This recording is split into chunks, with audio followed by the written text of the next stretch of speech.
up, everybody? True Boxing here. Thank you for coming back to Get Hit with the Truth. So today we're continuing, today we're doing the What's Next on former WBC Cruiserweight Champion of the World, Ilunga Makabu, following his surprising TKO loss to 39-year-old Badou Jack, as he lost the WBC title on the Paul and Fury undercard on ESPN pay-per-view.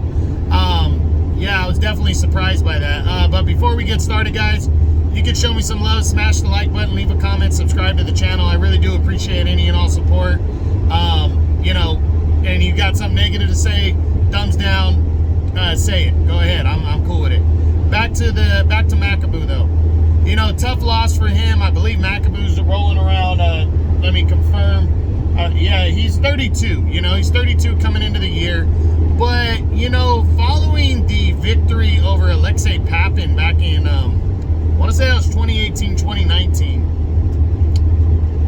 When he won the title beating Sia Slock, it was very controversial and it was thrown together last minute. And he's a Don King guy, and that's, what you kind of expect. And then he got a knockout win against Doridola, and then took like 14 months off, and then narrowly defeated Tabiso Mashuna, so he didn't look great. And then Badou Jack, I don't know, I had a feeling that Jack had a better chance than expected, but I still thought Makabu, being the natural cruiserweight his whole career, was going to walk through Badou Jack. I really believed that, but Badou Jack and his conditioning is just on point.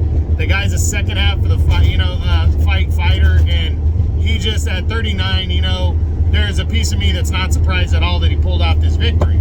So now, with Makabu losing, the big question is, what's next for Ilunga Makabu following that loss? That's a tough loss, and if he wants to bounce back, and he's still young enough to make another run, is he going to get back at it? So we're going to run through the top 10 guys coming into the year and see what Makabu could be looking at in the second half, because I'm sure he's going to want to hit the ground running. He's not going to want to fucking stay, stay inactive. So let's see what could be going on. We start with undefeated IBF champion Jai Opetaia. Opetaia, not likely here. Opetaia is facing a mandatory in Mateusz Masternak. He's got to get that fight sewn up by June. So I'm thinking like maybe July, August, September, we're going to see Opetaia and him. And so I just don't think he's looking at Makabu as a potential option next, because he has a mandatory. So not going to happen. Then you got Maris Bradis, the former world champ. I say, why not to this fight? These are two guys that are coming off losses. Bradis coming off a tough loss to Opetaia last year by a decision. Makabu coming off the knockout loss. Why not? Go in there, see who the better man is. I think that'd be fucking great, And but I'm leaning towards Don King and them steering Makabu away from a fight like that. Then you got Lawrence Okoli, the undefeated WBO champion. I don't think Makabu it's a good matchup for him, but if he wants to get back in the mix, Okoli is a guy that gets avoided. But I really don't think Don King and them are going to want to put Makabu in there against Lawrence Okoli as Makabu's coming off of a loss. So I'm not seeing it. Then there's Tabiso Mashuna, which would be a third fight. Mashuna has put Makabu in the rearview mirror now. He wanted a third fight. He didn't get it. He's positioned himself to fight Sergey Kovalev now in an eliminator. So Mashuna, again, he's kind of looking at Makabu like, bye, I don't like the way the second fight went, but nobody wanted to give me a third fight, so fuck it, I'm moving forward. And I think Mashuna's got a solid chance to beat Kovalev, so no chance at Makabu Mashuna 3. Junior Dorticos, the former multiple-time champ. I would love this matchup right here. Dorticos, has been trying to kind of get back in the mix. Nobody seems to want to fight him or mentions his name. Why not Dorticos and Makabu? I think it'd be a straight-up slugfest. But it's another one I don't think Don King would want to get Makabu in there coming off of a knockout loss. Arsen Goulamirian, the undefeated WBA champion. I say, why not to this fight? Goulamirian is a guy that wants to test himself against the best fighters. He's beaten Alexei Igrigov in his return fight. I think a fight with Makabu would do a lot for him, but here's the roadblock. is that, one, would Don King be willing to work with them? I think they might, but here's the kicker, that Gulamarian is in talks with Lawrence Okolie for the second half of the year, a potential unification bout.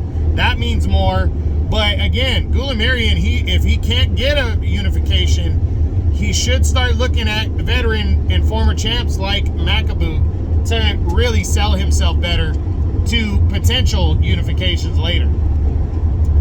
Then you got Alexei Papin.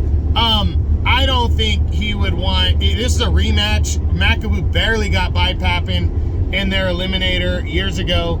I don't think it's a good matchup for him. I'd love to see it, but I don't think it's a good matchup for him, especially with Papin being a slugger. So I don't think so. Noel Gavor, this is a fight that was supposed to happen. I mean, I don't know if Gavor is getting put on the back burner or what. If he doesn't get the shot, the mandatory shot against Jack next, then I say if Makabu wants to climb back in the picture, why not fight Noel Gavor in the second half of the year and try to become the next mandatory, after Jack fights the winner of Kovalev and Mashunu then. But I don't know. I think that's not likely, to be honest. And then Mikhail Cieslak, the last guy, this will be a rematch. I mean, I say why not, but he's already beaten him, but it was just under tricky circumstances, and I don't know. I don't see it. So for Makabu, it's kind of hard to tell what the hell he's going to do next, especially with Don King running the show. I really hope Makabu gets away from Don King, because it's going to create much better opportunities for him to build himself back up for a third shot. But I'm not going to be surprised if he takes the rest of the year off. I'm not going to be surprised if he, returns and fights some straight nobody in the second half to shake off the loss. I really don't know, but I hope Makabu, I like Makabu, I hope he gets back and into a decent, solid fight next. But we'll see what goes down. That's it. That's what I got. That's the what's next on Ilunga Makabu, the former WBC Cruiserweight champion at 200 pounds following his loss to Badou Jack, where he lost the WBC title. I hope you guys enjoyed the video. If you did, smash the like button, leave a comment, subscribe to the channel. I appreciate any and all support. This is True Boxing. You've been hit with the truth.